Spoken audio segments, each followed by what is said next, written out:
Students, मैं महेश प्रसाद। आज हम लोग बीजगणित के बारे में पढ़ेंगे। बहुत बच्चों की समस्याएं रहती हैं कि बीजगणित समझने में उन्हें दिक्कत होता है।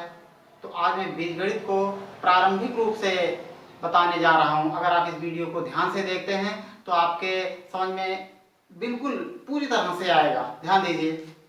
तो बीजगणित को हम समझेंगे सबसे पहले चर राशि और अचर राशि से। चर राशि वेरिएबल, ऐसी राशियां जिनका मान बदलता रहता है उसे चर राशि कहते हैं। जैसे x, y, a, b, c, यानी किसी भाषा का जो अक्षर होता है उसको हम चर राशि मानते हैं क्योंकि इसका मान बदलता रहता है। कभी हम पिता की उम्र को x मान लेते हैं तो कभी किसी कलम का मूल्य x मान लेते हैं, तो हर बार मान अलग आएगा। इसका मतलब इसलिए मान बदलता रहता है। अचर राशि कांस्टेंट, ऐसी राशियां जिसका मान नहीं बदलता है उसे अचर राशि कहते हैं। यह हमेशा संख्यात्मक मान होता है, चाहे धनात्मक हो, ऋणात्मक हो, परिमेय में हो। -5, 5, 8, 7, ये सब अचर राशि है।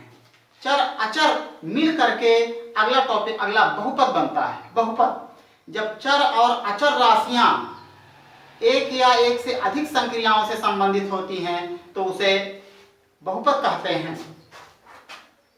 बहुपद जैसे कि x-2, 3x-8, 7x² - 5x-9, तो ये सब बहुपद हैं। धन संक्रिया से, ऋण और गुणा संक्रिया से संबंधित है। जोड़, घटाना, गुणा, यहाँ गुणा से संबंधित है, यानी एक या एक से अधिक संक्रियाएं से संबंधित हो चर और अचर राशि तो वह बहुपद कहलाता है। अब हमें जानना होता है बहुपद का मानक रूप। मानक रूप, स्टैंडर्ड फॉर्म, बहुपद का मानक रूप। जब किसी बहुपद को चर राशि के बढ़ते क्रम में या घटते क्रम में लिखते हैं तो उसे बहुपद का मानक रूप कहते हैं। जैसे 5 धन x धन 3x² 7x3। इसमें x है लेकिन इस पर x पर घात 0 है। घात 0, घात 1, घात 1 हमेशा छिपा रहता है, घात 2, घात 3, ये चर राशि के घात के बढ़ते क्रम में है। अगला 2x³ 3x² धन 9x 8, यह चर राशि के घात के घटते क्रम में है, तो इसको हम मानक रूप में कहेंगे। अगला है बहुपद का वर्गीकरण। बहुपद को हम विभाजित करते हैं दो आधार पर, एक बहुपद के पद के आधार पर और अगला घात के आधार पर। तो पहले हम पढ़ेंगे पद के आधार पर बहुपद का वर्गीकरण। पद के आधार पर पहला है एक पदी बहुपद, मोनोमियल। जब बहुपद एक पद में हो तो उसे हम एक पदी बहुपद कहते हैं। जैसे 3x, 5xy, 7xyz। जब चर राशि और अचर राशि के बीच में गुणा चिन्ह हो तब तक हम उसे एक पदी समझते हैं।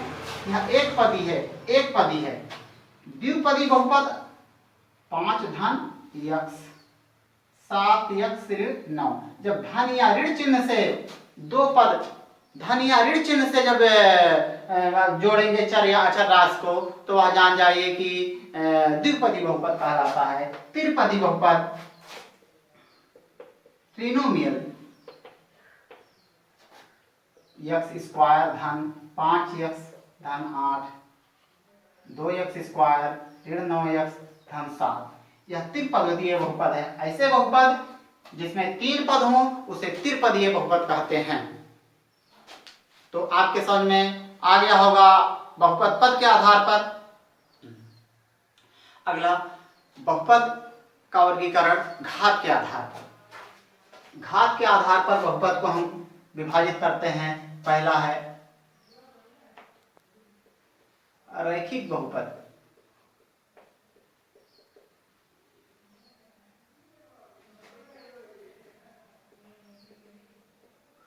Linear polynomial.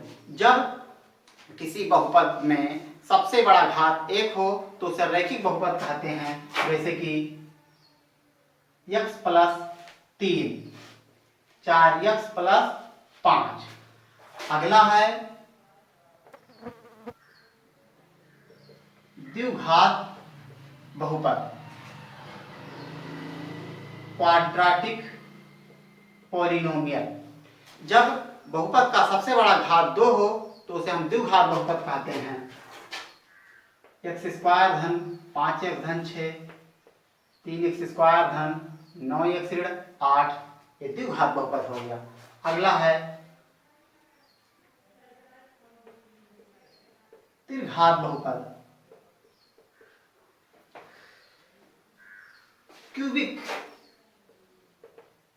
Cubic polynomial.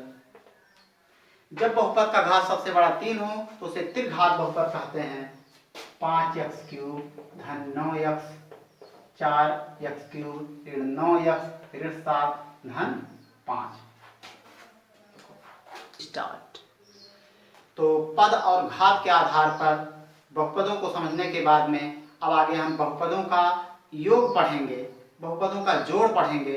बहुपद को जोड़ते समय हमें 2 चीजें जाननी बहुत जरूरी है, एक सजातीय पद और एक विजातीय पद। सजातीय पद similar terms 5x 3x 4x, ऐसे पद सजातीय पद कहलाते हैं जिसमें समान वेरिएबल हो, समान चर राशि हो, साथ साथ घात भी समान हो। इस पर घात 1 है, एक घात है, एक घात है। 5x 3x स्क्वायर यह सजातीय नहीं है, चर राशि तो समान है लेकिन इस पर घात 2 है और इस पर घात 1 है, इसलिए यह क्या हो जाएगा, यह विजातीय पद हो जाएगा। विजातीय पद अनलाइक टर्म। तो सजातीय पद जिसमें समान चर राशि हो, समान घात हो, और विजातीय पद जिसमें चर राशि या तो अलग अलग हो, जैसे कि 5x 2y, चर राशि या तो अलग हो, अगर चर राशि वही हो तो घात अलग हो, जैसे यहाँ 2 घात है और यहाँ पर 1 घात है। तो आपके समझ में सजातीय पद और विजातीय पद आ गया है। स्टार्ट। तो सजातीय पद और विजातीय पद समझने के बाद में तो हम बहुपदों का जोड़ बड़े आसानी से लगा सकते हैं। हाँ, एक चीज मैं देखता हूँ कि कुछ बच्चों में समस्याएं आती हैं, वह चिन्ह से घबरा जाते हैं। कभी कहते सवाल लगा लेता हूँ लेकिन मेरा चिन्ह गलत हो जाता है, तो चिन्ह संबंधी समस्या को मैं यही खत्म कर रहा हूँ, ध्यान दीजिएगा।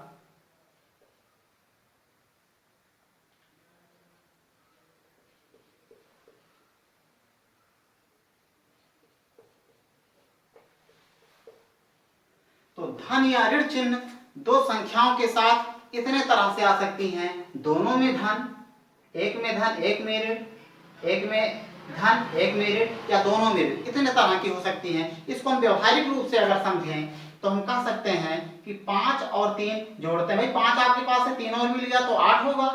5 में अगर 3 माइनस कर देते हैं तो 2 बचेगा, चिन्ह धन रहेगा।